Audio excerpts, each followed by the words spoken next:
চারটি গুনাহ আল্লাহর আরশ কাঁপিয়ে তোলে। এমন চারটি গুনাহ আছে যেই গুনাহগুলো আল্লাহর আরশ কাঁপিয়ে দেয়। সুতরাং এই গুনাহগুলো থেকে আমাদেরকে দূরে সরে আসতে হবে। আমরা অনেকেই গুনাহের কাজ করি, দিন দিন আমাদের গুনাহের পাল্লা অনেকটা ভারী হয়ে যাচ্ছে। আমরা একটু চিন্তা করি না, গুনাহ করতে করতে একদিন যদি দুনিয়া থেকে বিদায় নিয়ে যাই আমাদের অবস্থা কি হবে। এখন যদি আমি আপনি মারা যাই, আল্লাহর সামনে কি জবাব দিব একটু চিন্তা করে দেখেন। কতটুকু আমল করেছি, দিনে ঘুম থেকে ওঠার পরে কয়টা সত্য কথা বলি আর কয়টা মিথ্যা কথা বলি।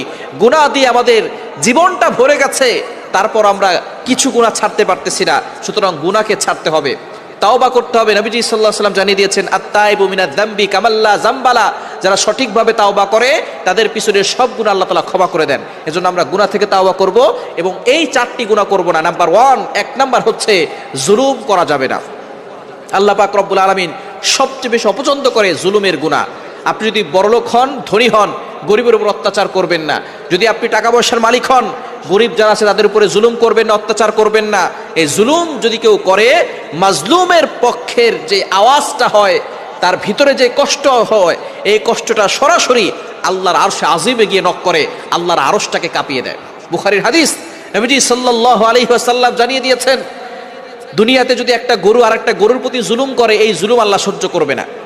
একটা গরুর শিং অনেক বড়, এই বড় শিংওয়ালা গরুটা ছোট শিংওয়ালা গরুর উপরে যে আক্রমণ করেছে, কিয়ামতের ময়দানে ছোট শিংওয়ালা গরুটাকে আল্লাহ তাআলা বড় শিং বানিয়ে দিবে এবং তার উপরে সে জুলুম করেছিল, সেই জুলুমের প্রতিশোধ নিয়ে তারপরে তারা মাটি হয়ে যাবে।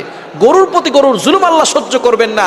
মানুষ হচ্ছে আশরাফুল মাখলুকাত, সে মানুষের মনে আপনি কষ্ট দিয়েছেন, মানুষকে আঘাত করেছেন, অন্যায়ভাবে তার মাল আত্মসাৎ করেছেন, তার উপরে জুলুম করেছেন, এটা আল্লাহ কখনো সহ্য করবে না। সুতরাং যারা জুলুম করবে, আল্লাহ তাআলা তাদের, যারা মাজলুম হবে তাদের পক্ষ হয়ে যারা জুলুম করবে তাদের বিরুদ্ধে মামলা দায়ের করবে।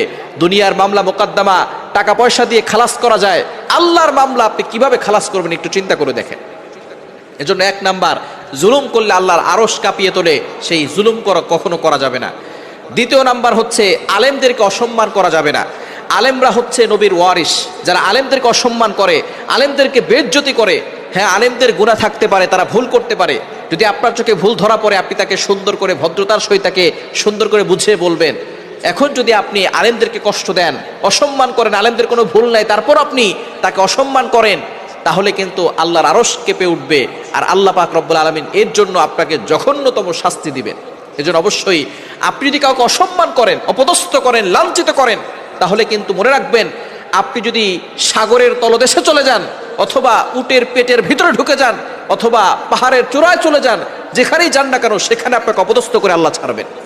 আল্লাহ জানিয়ে দিয়েছেন, যারা অপমান করে, মানুষের উপরে জুলুম করে, আল্লাহ তাদেরকে এই জুলুমের প্রতিশোধ অপমান অপদস্থ না করে কবরে নিবে না। এজন্য খবরদার, আলেমদেরকে কখনো অসম্মান করবেন না, তাদেরকে রেসপেক্ট করবেন, সম্মান করবেন।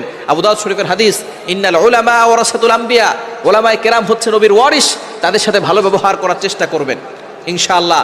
তাহলে আপনিও ভালো থাকতে পারবেন। তাদের উপরে জুলুম করলে, তাদেরকে অপমান করলে আল্লাহর আরশ কেঁপে উঠবে। 3 নাম্বার, এতিম ও গরিবের হক যারা মেরে খায়, এই গুনাহের কারণে আল্লাহর আরশ কেঁপে ওঠে। খবরদার, কখনো এতিমের হক মেরে খাবেন না, গরিবের হক নষ্ট করে খাবেন না। দুনিয়াতে কয়দিন বাঁচবেন আপনি? কতদিন দুনিয়াতে বাঁচবেন? আজকে ঘুমিয়েছেন, ঘুম ভাঙলে সকাল, না ভাঙলেই পরকাল। অথচ আপনি এতিমের মাল ভক্ষণ করতেছেন। অনেক ভাই আছে, ভাই মারা গেছে, ভাইয়ের সন্তান তার হক পরিপূর্ণভাবে তাকে দেয় নাই, তার মাল সম্পদ সব লুটে পুটে খাচ্ছে।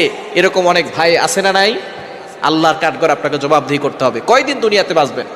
এই জন্য অবশ্যই এতিমের মাল ভক্ষণ করবেন না। আল্লাহ পাক রব্বুল আলামিন সূরা নিসা 10 নম্বর আয়াতে বলে দিয়েছেন, ইন্নাল্লাযীনা ইয়াকুলুনা আমওয়ালাল ইয়াতামা, যারা এতিমের মাল ভক্ষণ করে তারা জাহান্নামের আগুন খায়, তারা এতিমের মাল খায় না। এতিমের মাল খাওয়ার কারণে জাহান্নামের আগুন তারা তাদের পেটে ঢুকিয়েছে। এই জাহান্নামের আগুনতে আল্লাহ কিয়ামতের ময়দানে তাদের পেট ভরবেন। 3 নাম্বার, এতিমের হক নষ্ট করবেন না, গরিবের হক নষ্ট করে খাবেন না, তাহলে আল্লাহর আরশ কেঁপে উঠবে। 4 নাম্বার, সমকামিতার গুনাহের কারণে আল্লাহর আরশ কেঁপে ওঠে। ছেলে ছেলে একসাথে যদি মিলিত হয়, মেয়ে মেয়ে যদি একসাথে মিলিত হয়, তাহলে আল্লাহর আরশ কেঁপে ওঠে। এই জঘন্যতম গুনাহ থেকে আমাদেরকে দূরে সরে আসতে হবে। বর্তমানে এই গুনাহগুলো ছড়িয়ে পড়তেছে। আল্লাহ তাআলা আমাদের সকলকে এই গুনাহ থেকে বেঁচে থাকার তৌফিক দান করে।